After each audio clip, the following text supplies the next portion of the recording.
Buenos días.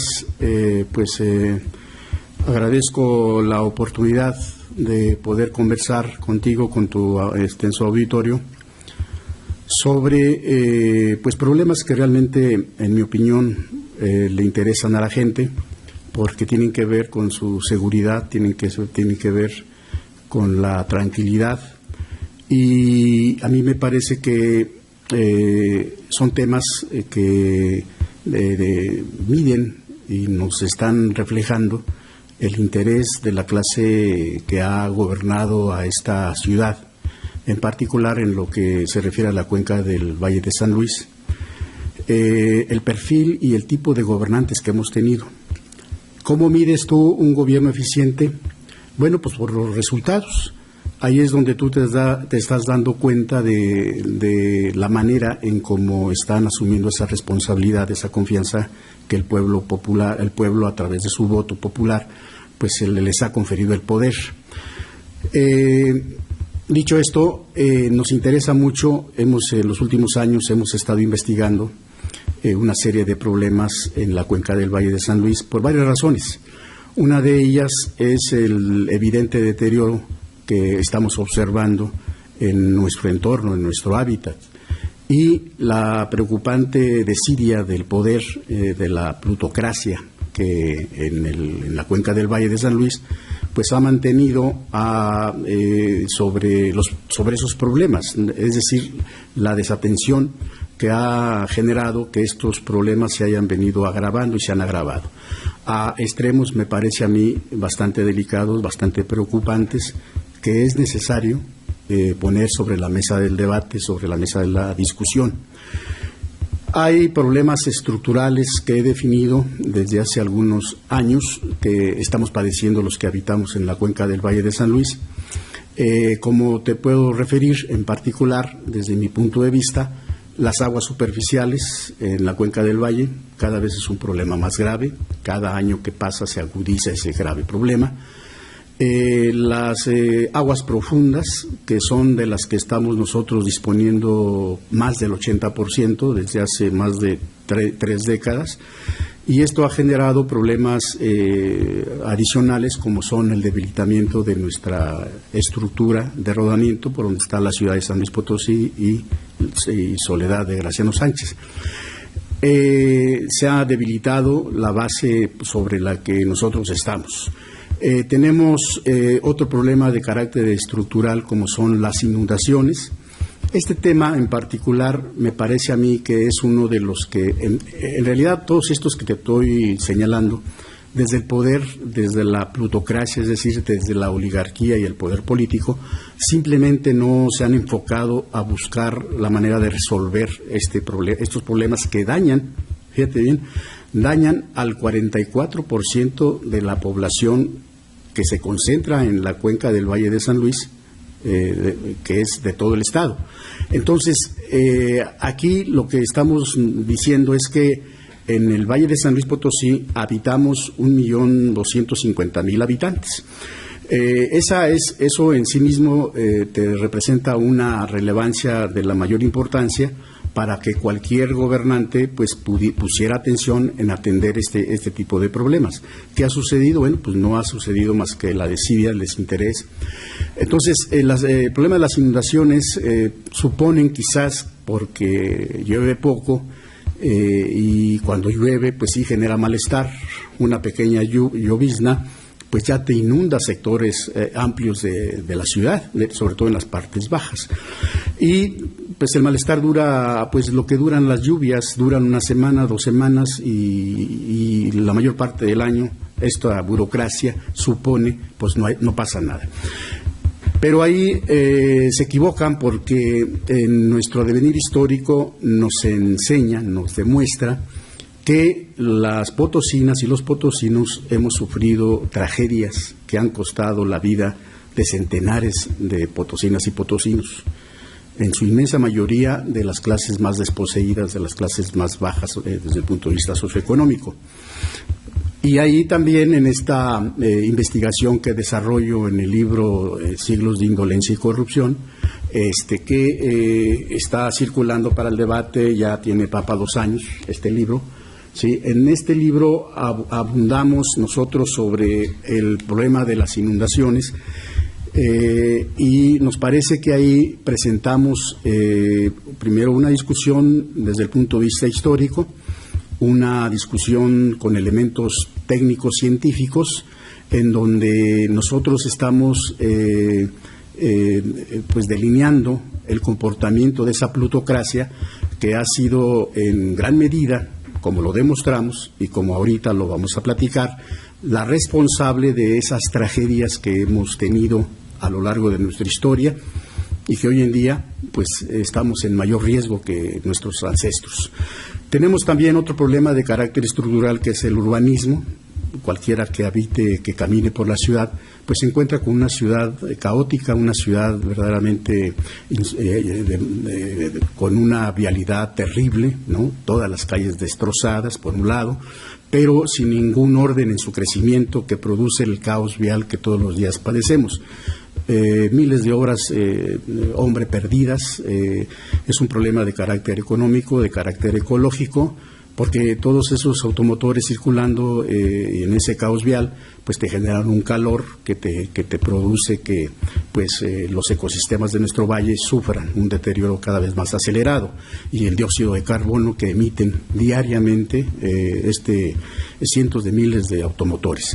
Tenemos un problema estructural también muy grave, cada vez en mayor dimensión, como es el de la corrupción, que pensamos que cada gobierno que ha llegado en las últimas décadas pues supera al anterior en el arte de la corrupción y también en el de la impunidad, y también en las últimas décadas, diríamos en la última década, desde Felipe Calderón hacia acá, pues el país se metió en una vorágine de violencia terrible, y San Luis Potosí pues no es la excepción. Tenemos un problema de violencia bastante grave. Esos son los problemas que, en mi opinión, uno puede observar y ve inmediatamente y mide el resultado de un gobierno en el ejercicio del poder. Y los resultados al día de hoy pues son verdaderamente lamentables, y me parece a mí que el actual perfil en el poder pues va a rebasar a sus antecesores en las artes de la corrupción, y la violencia, pues como estamos observando, se está desarrollando de manera más fuerte, ¿no?, en todo el estado. Entonces, enfoquemos lo que nos interesa abordar en esta charla es el asunto de las inundaciones. Nuestra ciudad se fundó el 3 de noviembre de 1592, con un estimado poblacional de 1,000 habitantes. Desde que oficialmente se vino ya el reconocimiento de nuestra ciudad, las lluvias, como un fenómeno natural meteorológico, pues cada año se presentan. Y estas se van a venir en mayor o menor intensidad, pero cada año van a estar presentes en la vida de los que habitamos en el Valle de San Luis Potosí. Hemos tenido fuertes avenidas máximas. El laboratorio, el Observatorio Meteorológico, nos da unos datos interesantes de 1877 al 2000. Son los datos que en donde miden la cantidad de agua que ha caído por año y por mes, ¿no?, en nuestra cuenca del Valle de San Luis. Ahí, por ejemplo, nos determina que la máxima avenida que se ha venido en este lapso de tiempo que tiene medido es en el año de 1890, cuando en todo el año cayó 531 milímetros de tirante. Esto significó que en todo el año pues cayeron 226 millones de metros cúbicos de agua en el Valle de San Luis. Y el año más seco lo definen aquí con los datos que nos dan, el año 2000, en donde solamente cayeron 155 milímetros de tirante en todo el año, un promedio de 66 millones de metros cúbicos en ese año. Pero esa variable que se da cada año te da pues a ti la certeza de que cada año se van a presentar avenidas mayores, menores, pero pues eso ha venido generando desde que se fundó la ciudad problemas de inundaciones que empezaron a generar desastres en los que habitaban desde que la ciudad se empezó a fundar. Tuvieron que pasar 96 años para que en 1688, dada la recurrencia de estos fenómenos meteorológicos, se presentara una iniciativa desde el poder, que en mi opinión fue una iniciativa correcta, y fue cuando surge la primer gran obra hidráulica que se dio en nuestro Valle de San Luis para defendernos de las inundaciones, cuando se construye la corriente o la zanja a cielo abierto que partía de la subcuenca que estaba en los charcos de Santana, ahí donde están los bomberos, y toda la calle de Reforma, venía aventando el agua que recogía esa corriente ahí por el Montecillo. Una longitud de 3.1 kilómetros, un área hidráulica de 12.7 metros cuadrados. Esa corriente dio un servicio muy importante a los habitantes de ese entonces. Sí nos protegieron de las inundaciones, aun y cuando en 1689 se presenta una avenida máxima en la que rebasó la capacidad de la corriente, ¿no? Entonces ahí mostró que esa infraestructura, esa área, pues requería de que se creciera, pero así se dejó. Finalmente la corriente dio un servicio muy importante a la ciudad. Viendo la utilidad de esa corriente, se hizo otro canal en 1771 por la calzada de Guadalupe y todo lo que es la 1 de Mayo, hacia las partes bajas. De esta manera se dejó protegida la ciudad, ¿no? Entonces, con el devenir del tiempo,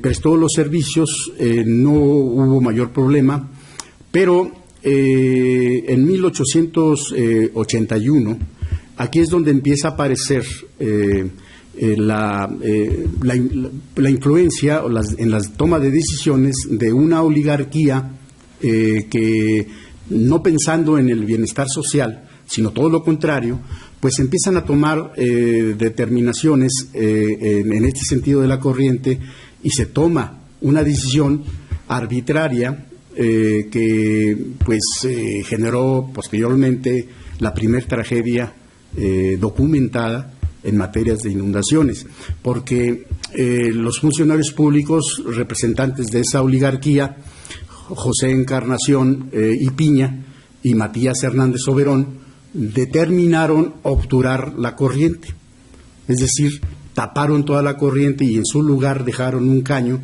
de una área de 1 por 1, de 1 metro cuadrado. Teníamos 12.7 metros cuadrados, lo redujeron a 1 metro cuadrado. ¿Y qué pusieron ahí en ese caño? Bueno, ese caño, ese drenaje que construyeron, partía ahí donde es la cancha, lo que era la cancha Morelos. Ahí tenía el señor Matías Hernández Oberón un centro de matanza de animales. Entonces, las vísceras y todos los desperdicios, pues por ahí se drenaban y era el canal de desagüe de esos desperdicios. Y estas personas sostuvieron que también iba a servir para conducir las aguas de lluvia. Aún y cuando un regidor en el ayuntamiento les hizo ver, de apellido Betancourt, les hizo ver que ese caño era totalmente insuficiente para conducir las aguas de lluvia, pues no lo ignoraron, simplemente y cerraron la corriente.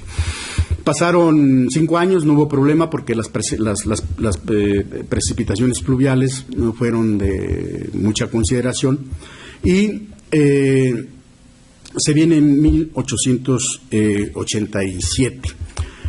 Ese año se vino en la tarde-noche del 14 de junio de 1887. Se vino una avenida máxima que por el sureste, este-oeste, ¿no?, de la Sierra de San Miguelito, pues se nos presentó una avenida máxima que trajo un promedio de 10 millones de metros cúbicos, ¿no? Y por el poniente, donde está ahorita la presa de San José, en ese entonces pues no había esa presa, se vino una avenida máxima de 14 millones de metros cúbicos de agua. Todo ese enorme volumen de agua vino ya sin la corriente y pues afectó y destruyó cientos de viviendas del barrio de Tlaxcala, del barrio de Santiago. Y también cientos de personas perdieron la vida y cientos de animales. Esa tragedia es la primera que está documentada. No significa que fue la primera en esas dimensiones. Hubo inundaciones en años pasados, incluso más grandes que esa, pero no hay un reporte, no hay un análisis en donde podamos nosotros documentar. Simplemente por el tirante y el volumen de agua que cae, nos damos cuenta que hubo otras tragedias. Esta oligarquía que ejercía el poder en la ciudad no hizo nada, o sea, no se conmovió ante la tragedia humana y simplemente supusieron que, bueno, pues ya pasó la tragedia y iban a seguir otros años hasta que volviera a presentarse otra avenida máxima.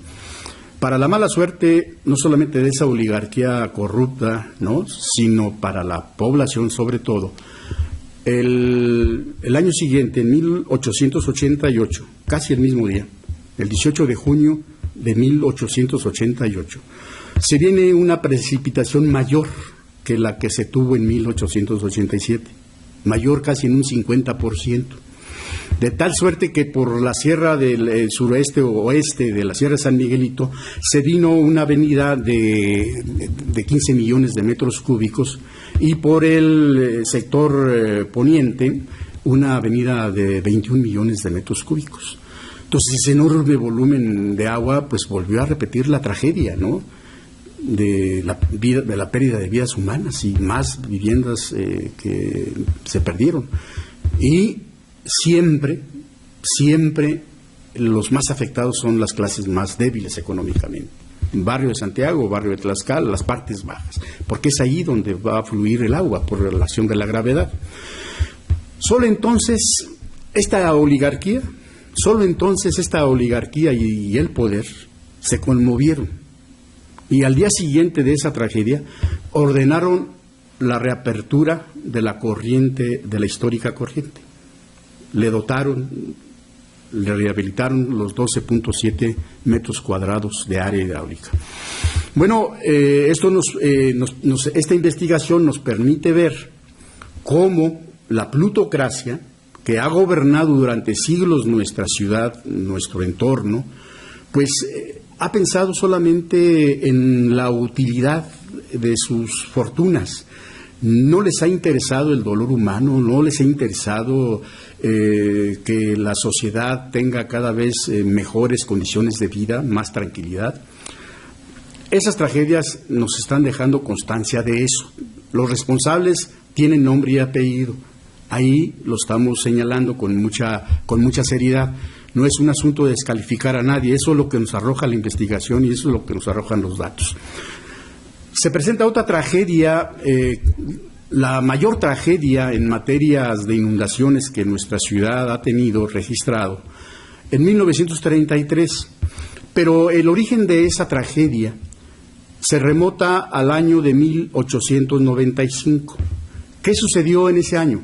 En ese año se toma una decisión desde el poder, siendo gobernador Carlos Díez Gutiérrez, se toma la decisión de privatizar el agua de lluvia a perpetuidad. Posiblemente sea el primer lugar en el mundo en donde se privatiza el agua a perpetuidad, el agua de lluvia, ¿no?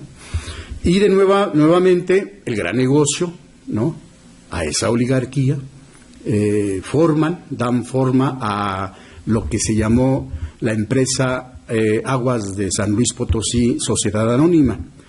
Para efecto de que esa empresa estuviera trabajando de acuerdo con lo que señala el contrato, pues se hicieron de los terrenos de la exhacienda de la Tenería. Esos terrenos de la exhacienda de la Tenería tienen un área de 3.763 hectáreas. Esa dimensión de terreno, más o menos para ubicarnos, es a la altura donde está ahorita el Tangamanga 1 hasta donde está ahorita la presa de San José. En esa enorme cantidad de terreno, en partes de ese terreno, se construyó la infraestructura hídrica de almacenamiento de agua. Esa empresa fue la responsable de eso. Y al frente de esa empresa, los oligarcas que estaban encabezando esa sociedad, era Matías Hernández Soberón y Felipe Murieras, entre otros, pero los más importantes eran ellos. Se dan a la tarea y son los que construyen la presa de San José. La presa de San José empieza a construirse en 1894 y termina su construcción en 1903.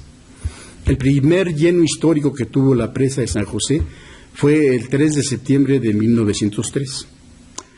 Esa presa es una presa pequeña en términos de lo que significan las presas de almacenamiento que hay en el país, de hecho muy pequeña. Tiene su capacidad de almacenamiento de agua es de 7.5 millones de metros cúbicos. Y esta oligarquía con esa agua privatizada pues fue la encargada de vender el agua para riego, pero también fueron los responsables de hacer los filtros y hacer los tanques de almacenamiento de agua que estaban en lo que era la tenería. A partir de ahí se hizo la infraestructura necesaria para dotar de agua a los habitantes de aquel entonces. Pero como vemos nosotros con estos datos que tenemos de las inundaciones, de la cantidad de volumen que hay por ese sector en donde está el poniente, donde está la presa de San José, pues la cantidad de agua que viene en avenidas máximas, pues es de arriba de 10 millones de metros cúbicos, ¿no? Si la presa tiene la capacidad de 7.5 millones, pues siempre cuando hay avenidas máximas hay un excedente de varios millones de metros cúbicos que esa oligarquía veía que se desperdiciaba, no había manera de poderlas retener, porque una vez que la presa está llenándose, pues tienen que abrirse las compuertas y los vertedores naturales empiezan a desahogar el agua. Entonces, millones de metros cúbicos se perdían por el dren natural que es el río Santiago. Yo quiero pensar que como estos todos lo ven en cuestiones metálicos, pues veían que millones de pesos pues se perdían de manera irremediable al no poder tener capacidad de retener ese volumen de agua. ¿Qué discurrieron entonces? Bueno, discurrieron que a 1 kilómetro, kilómetro y medio aguas abajo de donde está la presa de San José, construir lo que ellos llamaron como la represa de la Constancia. En 1928. Ahí construyeron esa represa de la Constancia, en donde nosotros hemos, la investigación que llevamos, cualquiera que lo desee puede ir y observar los restos de esa presa, de esa represa de la Constancia, de ese muro, ahí están todavía, como testigos de la ignominia, de la corrupción, de una clase insensible y de un poder también corrupto, ¿no? Es un murete, ese lo he definido como el murete de la muerte. Demostramos con elementos técnicos suficientes que ahí se centró la causa de la enorme tragedia que se vino días después, el 15 de septiembre de 1933. Ahí se centró, en la represa de la Constancia, porque ese murete no tenía capacidad de resistir el empuje hídrico. Esa represa de la Constancia tenía capacidad de 1 millón de metros cúbicos. Si nosotros visualizamos el mes de septiembre, hace 89 años, más o menos, hoy, hace 89 años, pues el 15 de septiembre de 1933, ese mes de septiembre de aquel entonces fue un mes lluvioso, muy lluvioso. De hecho, cuando el día de hoy, hace 89 años, pues la presa de San José estaba prácticamente llena. Entonces, se presenta una avenida máxima el 15 de septiembre, tarde-noche de 1933, y por ese sector caen 18 millones de metros cúbicos de agua. La presa ya estaba hasta su capacidad, ya estaban sacando agua, ¿no? cuando se viene esta avenida máxima, esos 18 millones de metros cúbicos bordean la presa de San José, totalmente. Entonces, esa represa lo que hizo fue estar generando un remanso de agua, pero ese remanso de agua que llegó no logró ni siquiera soportar el 1.000.000 de metros cúbicos de que, según ellos, sí tenía capacidad.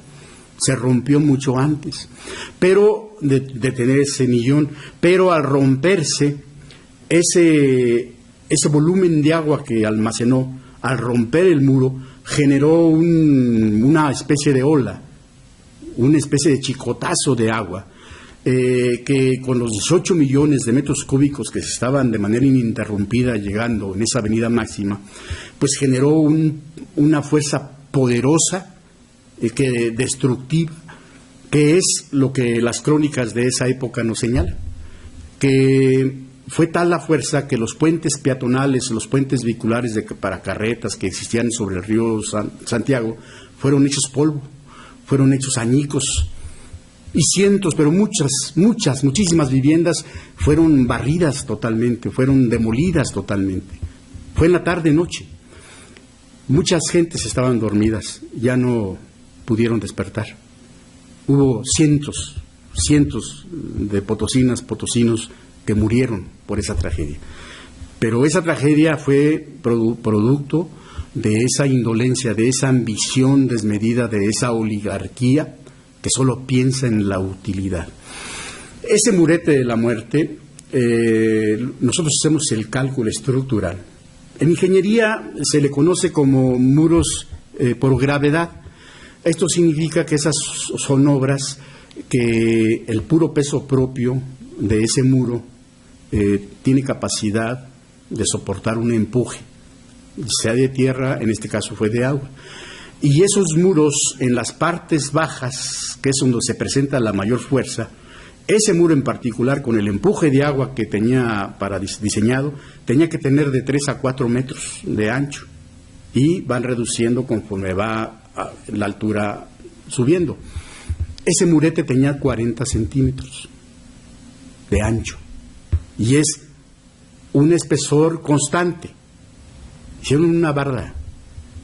O sea, la responsabilidad del Estado, jurídicamente, de acuerdo con el contrato y las cláusulas, lo establece sin ninguna duda, no solamente a la empresa, porque la empresa es la responsable de crear los proyectos y las obras de almacenamiento hidráulico de lluvia, y está obligado a presentar los proyectos al gobierno del Estado.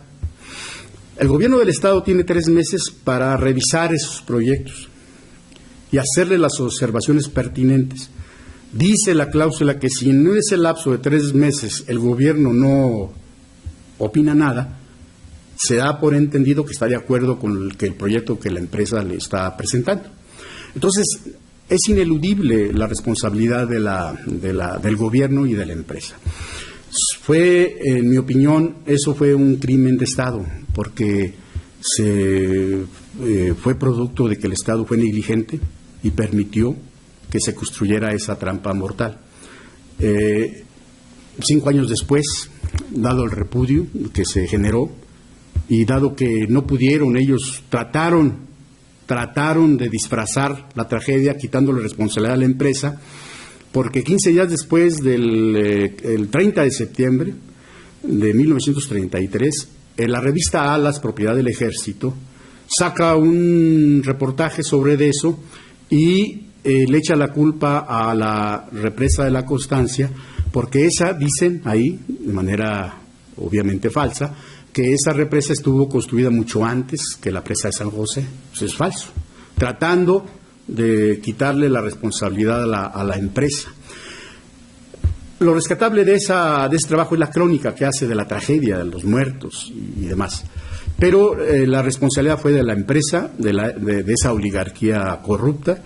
Y 5 años después vende la empresa al gobierno del Estado en $1 millón todos los activos de infraestructura que se crearon en la empresa Aguas de San Luis Potosí, al gobierno del Estado. Pero donde se venden esa infraestructura son de 309 hectáreas. Esto es todo el terreno. Queda para la empresa en su poder cerca de 3.500 hectáreas. Esas 3.500 hectáreas, es interesante este dato, hay que seguir escarbando, investigando sobre eso, porque esas son las que están precisamente donde está la presa de San José hasta el Parque Tangamanga. Y años después, curiosamente, toda esa parte de la Sierra de San Miguelito ha sido pavimentada y construida por uno de los depredadores principales inmobiliarios, asesino de los ecosistemas, que le dicen que es conocido como el Chato López. Y esa acción, por eso insisto yo en que tenemos que ver las responsabilidades, no solamente de esa oligarquía insensible, rapaz, que solamente busca hincharse de dinero a costa de la tranquilidad de la inmensa mayoría de los que habitamos en el Valle de San Luis, porque el pavimentar la Sierra de San Miguelito genera, entre otras cosas, una mayor gravedad en las inundaciones que podemos sufrir todos los que viven en la explanada del Valle de San Luis, porque el agua baja con una mayor velocidad de destrucción, ¿sí? Y hoy en día nosotros no estamos preparados para defender a nuestra ciudad de las inundaciones. Por esa razón me parece a mí que después de 430 años de que la ciudad se fundó, con ese antecedente en 1688 en que desde el poder se hace un esfuerzo importante en esa corriente para defender a nuestra ciudad, ya no se hizo nada no se aprendió de esa enseñanza histórica para tener a nuestro Valle de San Luis protegido de las inundaciones. Y yo creo que sí se puede generar las condiciones para que tengamos una ciudad sustentable en materia de inundaciones. ¿Qué es lo que proponemos para que no tengamos esos problemas los que 1.250.000 que habitamos en el Valle de San Luis? Lo que estamos proponiendo hoy en día es que generemos una corriente a cielo abierto en las partes altas de nuestro Valle de San Luis Potosí y en las partes bajas de la sierra, que rodee todo nuestro valle y se proteja también lo que está instalado de la zona industrial, y todas esas aguas se conduzcan hacia los vertederos naturales como es el río Santiago. Ya el río Españita está obturado también, está dañado por esa irresponsabilidad desde el poder, pero ese canal estaría supliendo, ¿no?, ya en gran parte la conducción del peligro de inundarse en nuestra ciudad. Porque para entender cuál es la dimensión del peligro es que debemos conocer nuestra orografía. ¿Qué es lo que capta el agua en el Valle de San Luis Potosí? Hay un estudio ya muy bien elaborado, conocemos ese estudio, en donde la Sierra de San Miguelito, el parteaguas en donde se divide, ¿no?, las pendientes, la pendiente que afecta a nuestro Valle de San Luis, bueno, eso delimita un área. Toda esa área en donde cae el agua de lluvia, tanto en el valle como en la sierra, son 425.5 kilómetros cuadrados. De esos, 260 kilómetros cuadrados son de Sierra de San Miguelito. Es decir, el mayor volumen de agua que nos afecta en materia de inundaciones viene de la Sierra de San Miguelito. 165.5 kilómetros es lo que es la explanada donde impacta el agua de lluvia. Pero aquí también se puede resolver ese problema. Hay una serie de subcuencas en toda la explanada del valle en donde se pueden generar acueductos pluviales para que en una avenida máxima nuestra ciudad no tenga ningún problema en materia de inundaciones. Estará húmeda, sí, pero toda esa agua inevitablemente se va a conducir por gravedad hacia las partes bajas, hacia donde históricamente siempre han llegado las aguas. Entonces, esa corriente que proponemos, en primer lugar, quitamos el mayor peligro de destrucción al captar el mayor volumen de agua y el más peligroso, que es el que viene de la sierra. Lo conducimos a las partes bajas Y aquí es importante también que en esta propuesta se entienda que en las partes bajas a donde llega el agua es las comunidades de la Tinaja, las comunidades de la Purísima.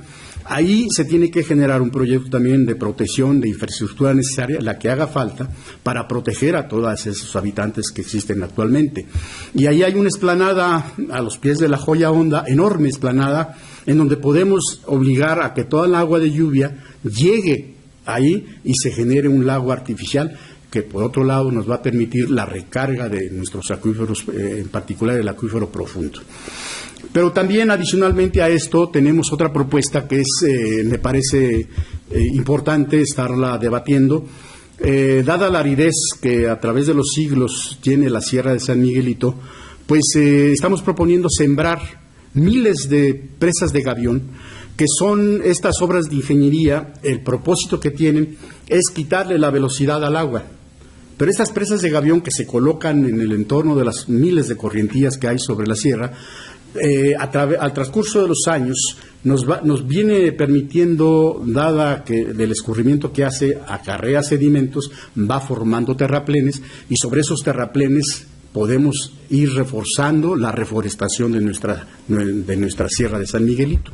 Entonces, todas esas obras son las que nosotros nos permite afirmar que le dan sustentabilidad para tener una ciudad sin peligro para las inundaciones, que estamos expuestas a ellas. Quizás lo que a mí me queda claro es que las peores inundaciones todavía no se presentan, y cada vez nosotros como ciudad estamos más desprotegidos. Entonces urge que haya gobiernos responsables, pero sobre todo urge que la sociedad entienda que sí hay respuesta a todos los problemas que tenemos. Cuando hay voluntad política, sobre todo voluntad política, cuando haya estadistas que entiendan que servir a la sociedad es generar las condiciones para que tengan un mejor nivel de vida y una mayor tranquilidad. Entonces, ahí está la propuesta. Esas propuestas que estamos platicando las tengo plasmadas en este documento, que están para el debate. Nos interesa nuestra ciudad, nos interesa sus problemas y nos interesa sobre todo plantear las respuestas que, en nuestra opinión, pues son eso, propuestas, ¿no?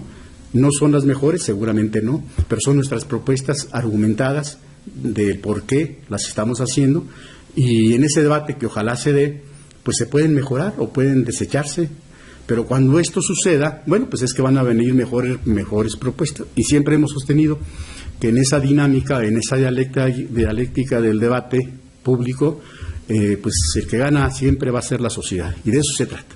Entonces, esas son nuestras propuestas, ese es nuestro diagnóstico en materia de inundaciones y cómo podemos resolver estos graves problemas que han costado la vida de cientos y cientos de potosinas y potosinos.